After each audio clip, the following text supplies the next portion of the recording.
Welcome back to OpenLine, talking about the job market in Nashville, across the country, and also getting career advice. Say you want to change careers, what's the best way to go about doing that? We have with us Matt Lowney.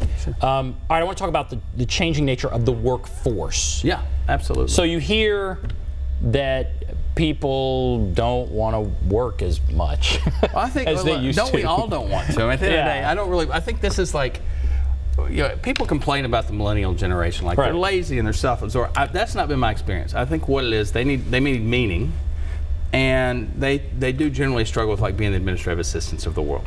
Just fundamentally. But I'll say, listen, they'll work hard and they'll work. They want to work on their own time and terms. But if you let them, they'll work 60 hours a week, as long as they can work Saturday from 3 to 4 and then have some flexibility. A lot of employers struggle with that, and I think at some point they're just going to have to get square with that. It's the employers have their terms and the workforce has theirs. At some point, one's going to have to give to the other, and I think the millennial generation will do that. The one thing I love about their, kind of classifying them in a bucket, if you will. Right. Their drivers are not like, I want to go buy a bigger, better house. Like, that's how I grew up. Like, it was about having a new car. That was not just status, but it's a sense of like you're moving along in this world. Well, for them, it's experiences. They're fine living in a one-bedroom apartment. They don't necessarily go, I want to go buy a house. And so their economic needs are different, and how they define work is different. So that's what I like about the millennials a lot. As a generation, I think they're just not as superficial as the rest of us. I mean, I think we could all learn a little bit about minimalism from the millennial generation, but they want work that's meaningful, and they don't necessarily want to work like my grandfather did for 15 years as the underling. That's the thing that they don't square with. And they probably a lot of them saw their parents do that and then get cut. In the recession, a lot of people lost their job. And I was at the Entrepreneur Center today, and I love wandering around that place. And I've got some friends who have a business there. And it's young folks, middle-aged people, all just trying to build something and grow and come up with ideas. And it's an interesting place to be. But I think it's very millennial, as you might imagine, world. And I don't think it's that that they don't want to work. They want to do work that's meaningful to them. And if that means start a business or whatever, they're willing to make $25,000 a year for 3 years if it means they're building their thing. And that's where I think a lot of folks, like their parents, get to the point where, guess what, they have a mortgage and 2 car payments and all this, and they find out like, hey, I know what I want to do my thing. Well, you got a little different economic reality when you got all these bills, and so they kind of just have to go get another job. Is this generation, they look at the jobs that are out there. So we're seeing jobs that are maybe, I don't know, more menial sometimes, and like you said, corporations, they're having their core people, and then they're flex. So they get a contract, they expand, and then they cut back. So to find their own thing, they have to create it. They have to create it. Well, you said something, tasks. And that's the key. Like, I think a lot of employers are looking at work in terms of, is it brain power or manpower? And if it's manpower, you're going to outsource it, right? I mean, if you can kind of if you can bleed it down to some just process, A to B to C, it's a rule set, you're much better off outsourcing it to someone that's what they do, okay? And so those jobs exist, but it does kind of, I would say, dumb down a lot of jobs. It becomes very task-oriented if it can be a computer that does the work even better. And so I don't say that's a bad thing. I think it aligns very well with kind of the millennial mindset. Like, I don't want to wake up every day and file for 6 hours, as the admin assistant. It's, hey, is there a way to outsource that to some company? Or, hey, there's just different ways to kind of look at that work. And if you're an employer and you're not doing that, you're dumb. I mean, you just got to do that because you're going to get out-competed in the marketplace. So you don't have any option. But so it's good and bad. It does kind of break down certain jobs that were traditionally probably pretty, like manufacturing. They were pretty good, support my family kind of jobs, and it's unfortunate. That's not going to change. I mean, it's going to continue to be more automated. And service. I feel like there's so much focus on the service industry. Does that work? Can we keep? We don't have to make anything. I think people like all we're doing is serving this and that, and I don't know. I look at it and go, there's only so much stuff we actually need to make. I like the idea that we can still make cars. If we ever have to do that, and we get to war, we can make a tank. But I don't. Everybody thinks we'll make it. I don't really have a problem with that, because I mean, it just looks. I look at money as like it's not a pie that we're all sharing. If my job creates economic opportunity for 3 other people, part of their world, and the pie gets bigger. So I just kind of look at it works. At the end of the day, I think and I think in that change there's opportunity. If you're a person of the mindset of like, hey, I want to, like, there's a guy in Bellevue where I live. He has created an opportunity for himself, and he advertises himself on little Facebook groups. And this guy, Brian, he does chores for people, and he makes baskets. And this is what this guy does. And he does his on his own terms. He's got a great client list now. Everybody knows it. And if you're out of town for 2 days and you don't know who's going to let your dog out, that guy will.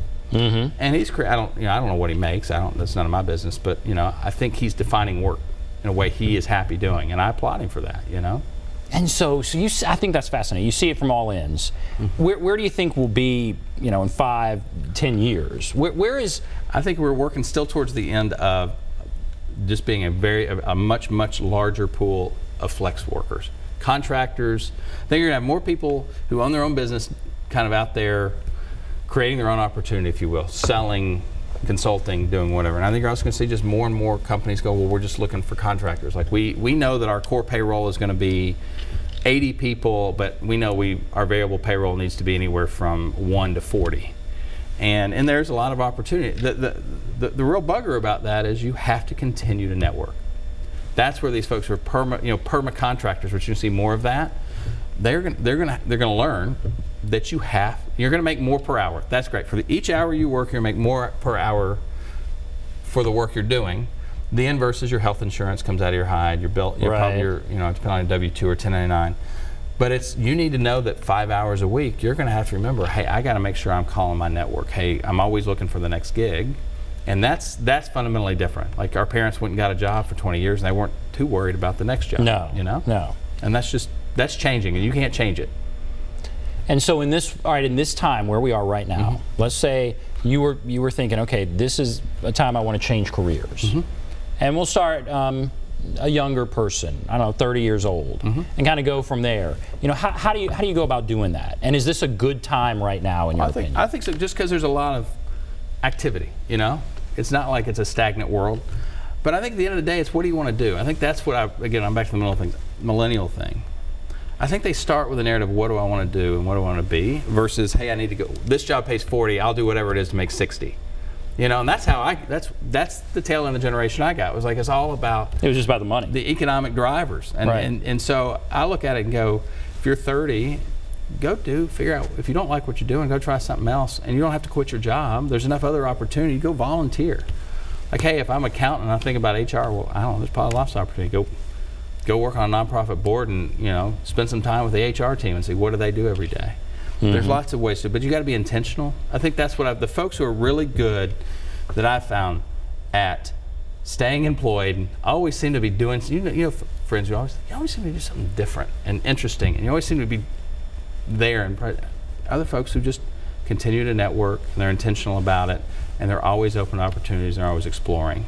Those are the folks. It's not the folks who get laid off today and going, what do I need to do with the rest of my life tomorrow? And I've got rent due in 2 weeks. I'm kind of in trouble. Right. Those aren't the folks who are winning. They're always reacting. As soon as they get that next job, guess what? They just pull back. Be thinking right now what you want to be doing in 2 years. 2 years, yeah. And this is an okay time because based on the numbers, the unemployment numbers, it's an okay time. This is a good time to start thinking. It would be better than it was 10% unemployment. Nobody's really going to worry too much about what you want to be when you grow up. Mm-hmm. No, absolutely. And it's also people have mentors. That's the other piece. That's his own answer there. Mentors, yeah. Identify them, cultivate them. That's right. Mentors. Let's go to Charles. Hello, Charles. Yes, I've had a couple of interviews lately, and I felt like I was really they were practically just serving up the job to me on a silver platter, and I just could not close the deal. I am 0 for 2. Can you give me some interview advice? Sure. Interview advice. So I don't know about serving up a platter. The answer might be that you probably weren't as close as you might think. I think that's the kind of my answer. But there is a skill to closing a deal. Don't get me wrong. And I will say, if you are interviewing for a sales job, I know lots and lots of folks will interview for sales jobs, especially more senior level. If you don't try to close the job, that's a done deal. If you can't sell yourself and close a job for you, probably not going to have that natural instinct to go, hey, identify the blood in the water. I'm going to go for it. So I think, honestly, there is a skill to it. I think where a lot of people have a really good interview, and at the end of the interview, they don't know what to say. At the end of the interview, somebody's going to go, well, do you have any questions for me?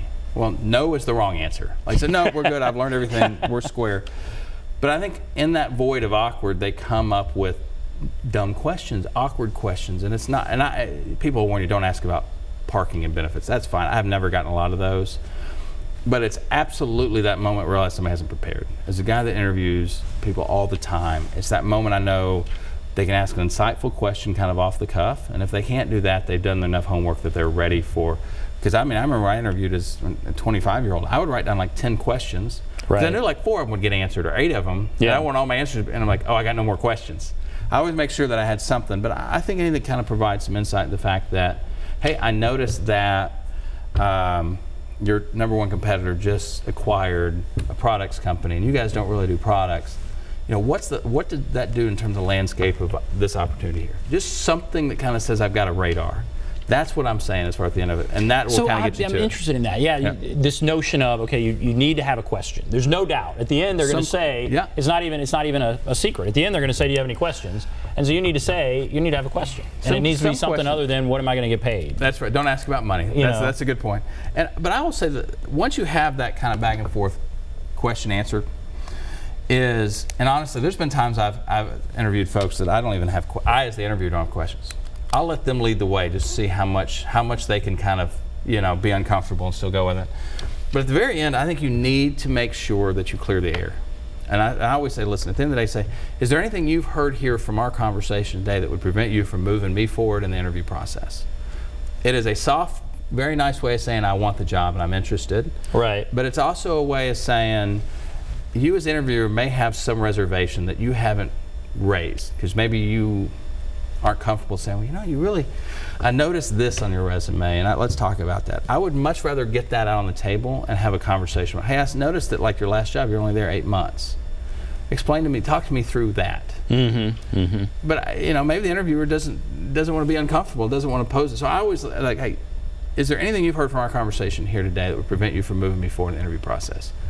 And you'd be amazed at what people will say. Like they'll say, yeah, actually, I'm a little concerned, or they'll say, hey, I don't see you as a fit in the role. Great, you're not. Right. 3 weeks later, still wondering, I wonder if they like me. You know, and then obviously it's the follow-up the next day with some note that is. It's the whole package. It's the follow-up then saying, and it's this insightful, like, hey, and you don't say, hey, I enjoyed meeting with you. I really like the job. Some variation of that. Hey, I really enjoyed our conversation around this area. I had a couple of questions about that. Hey, what's next? Kind of, so you kind of follow up the next day. That's the right way to handle it. And the folks who do well, I kind of feel like are professionals about it. That's how they handle it, and that's what I've always been impressed by. And very few people, by the way, follow up. I bet. I mean, shockingly few people follow up. I'm not talking handwritten notes. That's a little antiquated. Plus, your interview process moves so fast now. Right. By the time it gets the mail, you may have already, it may be too late. But just to follow with an email the next day, I mean, I'm talking less than 10% of people have follow up with me after an interview, and they have my email address because I'll send them an interview confirmation. And so that's obviously a good idea. So all right, I'm fascinated by that. The things in an interview that you're looking for. The question needs to be a solid question. Yeah, couples, and then 1, 2, 5, whatever it is. I mean, we can go with it, but I want you to have thought through something. Either you've learned in our dialogue, or you've done some research prior and said, I noticed this. I mean, I've always fine with somebody say, hey, it's a good setup. Hey, I noticed that. So you kind of have some insight, like I know whatever that thing is, I noticed that in the course of our conversation, you really didn't talk much about this. Is there some reason? Are you guys getting out of that business or whatever? So the question is important. I think we have to take a break. And then I want to come back and talk about what might be a killer just in your work history. Is it, an area where you didn't, a time where you weren't working, or what are some red flags, that you might see that maybe you address? Yeah, absolutely. All right, take a break. We'll be back right after this.